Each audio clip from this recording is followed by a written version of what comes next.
Saint-Esprit a inspiré ces gens et ils savaient. C'est ça la conduite de l'Esprit de Dieu. C'est ça être conduit. Quand on est conduit de l'Esprit de Dieu, nous devons nous attendre à ce qu'il dit. Et ce que Dieu dit, ça ne vient pas d'une personne, mais c'est le Saint-Esprit lui-même qui descend et qui vous révèle cette chose. Et quand l'Esprit descend et il vous révèle la chose, elle doit s'accomplir. Nous sommes venus dans cette soirée d'adoration, c'est parce que le Saint-Esprit a inspiré ces gens. Et ils savaient que quelque chose va se passer ici. Une personne pourrait avoir une vie sauve.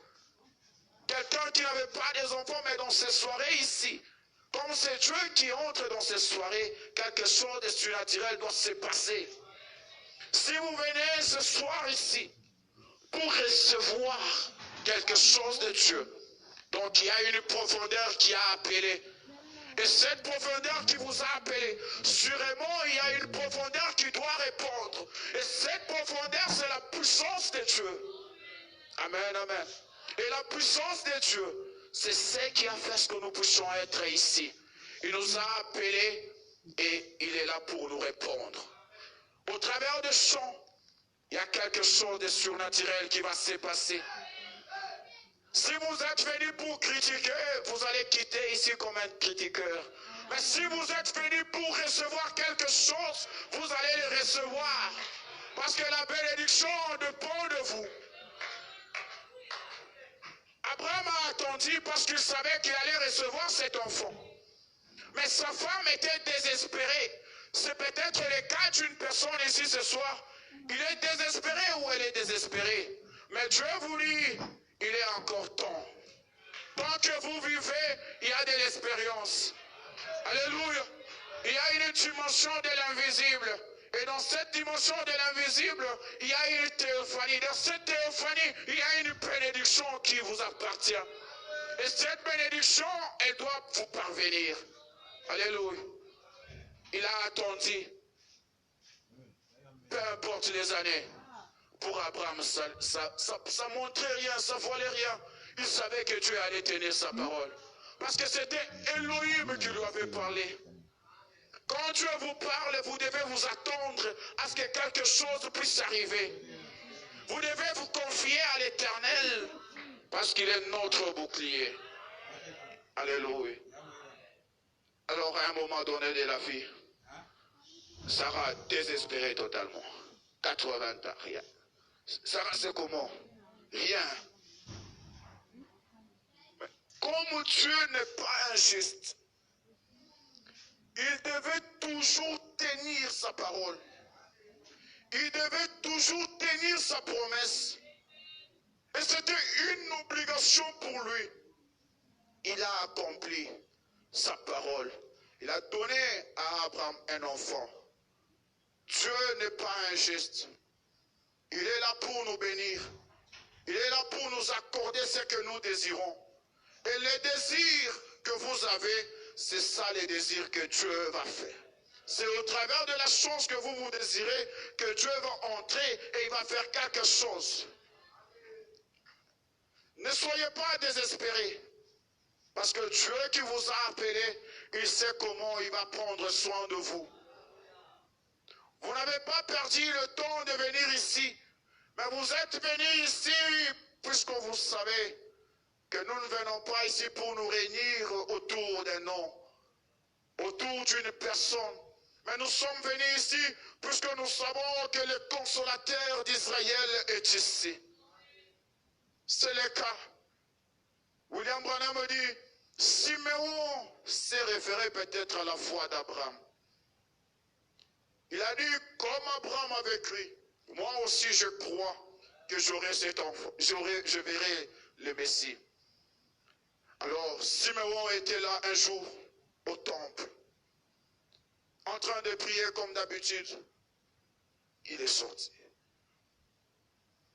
À ce temps-là, quand un enfant naissait après 8 jours, on devait l'amener au temple pour être circoncis et consacré. Mais lorsqu'on il y avait plein de mères. Siméon aussi était là. Mais dans un coin. Pourquoi? Parce que les gens disaient qu'elle était bannie. Mais ils se moquaient de Marie en disant que non, elle a eu un enfant en dehors du mariage. Mais cet enfant, c'était l'enfant qu'une autre personne était en train d'attendre. Alléluia. Les gens peuvent se moquer de vous. Mais la chose à laquelle ils sont en train de se moquer, c'est la chose que vous vous attendez. C'est une bénédiction pour vous. Lui, on lui avait dit qu'il doit voir le Christ. Il était là en train de parcourir dans la salle. Il voyait tous ces gens. Alors quand il arrive, il voit que Marie était seule. Il avait déjà baissé sa face contre son bébé. Il s'est avancé. Il a salué. Il a dit, on peut consacrer ce bébé. Mais lorsque Simeon a pris le bébé, l'Esprit de Dieu, le prophète dit, la conduite de l'Esprit de Dieu, Dieu doit vous révéler quelque chose. Et quand vous êtes devant la chose, vous devez sentir que c'est la chose que Dieu vous a révélée. Il était là, personne ne lui avait dit que c'est l'enfant que tu attendais. Ce soir, vous devez vous arrêter là où vous êtes. Parce que là où vous êtes, c'est là que Dieu a promis. Il s'est arrêté. Il a pris le bébé, il a consacré. Il a dit, ton serviteur peut s'en aller en paix. Quand Dieu a accompli une parole, vous sentez dans votre corps que non, il y a quelque chose qui va. Mais tant que Dieu n'a pas encore accompli une promesse, vous sentez qu'il y a des failles dans votre corps, qu'il y a une faiblesse. Mais quand Dieu entre, la chose change. Ce soir, les choses doivent changer. Au travers de cette adoration, vous devez quitter ici comme les gens très heureux du monde. Ce n'était pas seulement Simeon qui attendait, mais il y avait Anne la prophétesse qui était aveugle. Elle aussi, elle était en train de circuler. Mais lorsqu'elle a vu le bébé Jésus, elle s'est avancée. Elle a pris le bébé dans les mains de Marie. Elle a adoré ce bébé. Elle n'avait pas adoré un bébé, mais il y avait quelque chose dans ce bébé.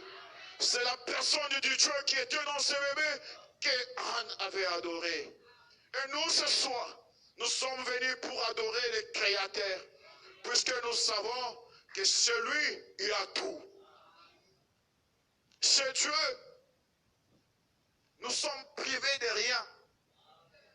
Mais c'est votre foi. Tout ce que vous désirez, tout ce que vous demandez à Dieu, vous devez aussi expérimenter la chose. Vous devez appliquer beaucoup de foi. Si vous demandez à Dieu sans penser à la chose, je vous dis que vous n'allez jamais le recevoir. Mais quand vous demandez à Dieu et vous dites, Seigneur, je dois voir cette chose s'accomplir. Oui, Dieu, quand le prend au mot, on doit vous traiter d'un fou. Vous ne mourrez point comme vous êtes là, sans recevoir la consolation.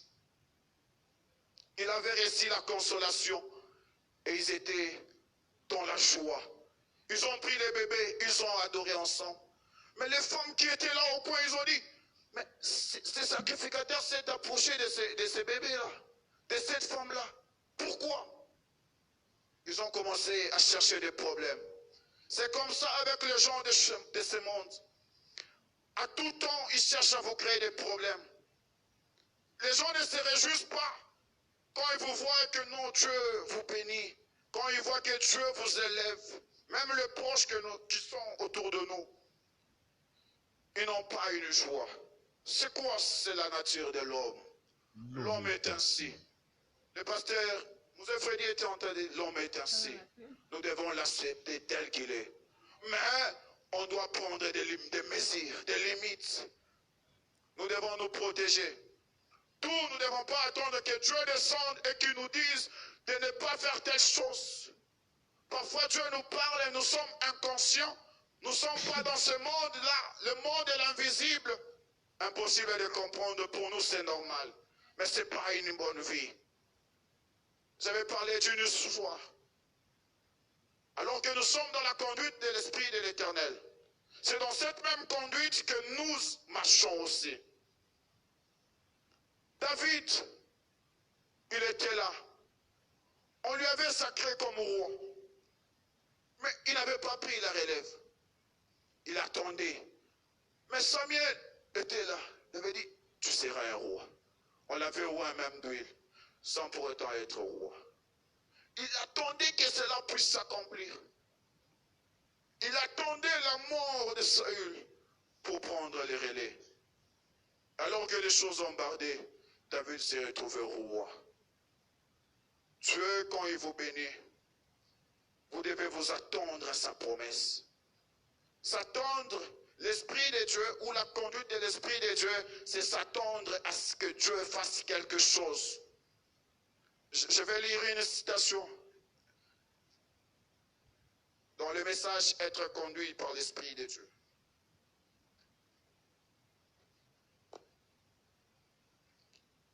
Nous sommes au paragraphe 16. Le prophète dit, « Je sais que je m'adresse à beaucoup de chasseurs d'oppossons. Mais ce n'est pas là que je voulais arriver. Mais je lis quand même. Je descends un peu. Il dit, très bien. Être conduit par l'Esprit de Dieu, attendre cela. Quand vous êtes conduit par l'Esprit de Dieu, c'est s'attendre à quelque chose.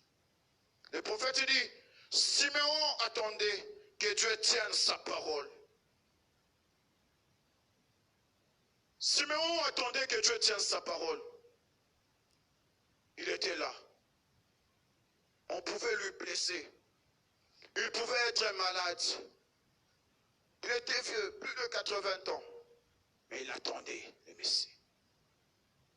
Le prophète dit, Abraham attendait que Dieu tienne sa parole. David attendait que Dieu tienne sa parole lorsqu'il affronta Goliath. Oui, certes, nous ne pouvons pas avoir de bénédictions sans affronter des épreuves. Nous avons des épreuves partout. Mais nous devons chercher comment escalader. Il y a certaines épreuves impossibles de faire semblant qu'il existe. Mais il faut sauter et avancer. William Branham dit, peu importe les difficultés que nous racontons, nous devons continuer à avancer. Quelque part, Abraham a attendu. Il savait que quelque part Dieu allait répondre. Vous aussi, ne soyez pas désespérés. Quelque part Dieu va répondre.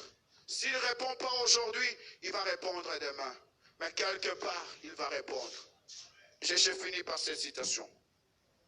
Il dit, Abraham attendait que Dieu tienne sa parole. Ils étaient là. Samson attendait que Dieu tienne sa parole. Quand il affronta, quand il entoura le poteau de ses bras, Samson attendait que Dieu tienne sa parole. Il a ramassé le mâchoire d'un mulet et qu'il terrassa 1000 Philistins. Les enfants hébreux attendaient que Dieu tienne sa parole. Quand ils entraient dans la fournaise ardente, Daniel attendait que Dieu tienne sa parole. Quand il était parmi les lions, la femme touchant l'habit de Jésus-Christ, il attendait la parole. Il attendait que Dieu tienne sa parole. Personne ne lui avait dit. C'est ça la conduite de l'Esprit de Dieu. Personne ne peut venir pour vous dire quelque chose, mais c'est en vous que cette chose sort. Et la chose vous dit, si vous allez là et vous faites ceci, vous serez libérés de votre situation. Ce soir, ayez foi en Dieu. Et Dieu sait tout ce qui se passe. Il est au contrôle de votre vie, de votre situation. Il prend soin de vous. N'ayez pas peur de ce monde. Peu importe les songes que vous avez, un jour, le songe va changer. Les choses vont changer. Et Dieu entrera dans la chose. Il est au contrôle de tout. C'est juste que non, il vous laisse passer dans les épreuves. Il sait que non, quelque part là, il va vous repêcher. Mais avant qu'il vous repêche, marcher selon la parole de Dieu. Tous ceux qui ont soutenu cette parole, ils ne sont pas morts comme ils sont venus au monde. Oui, certes, la parole de Dieu change. Chanter, c'est prier de foi. C'est soit chanter d'un cœur ouvert.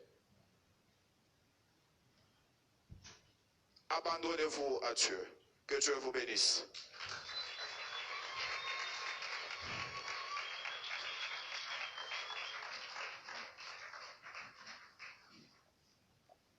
Merci bien. On peut encore une fois acclamer très très fort pour la parole.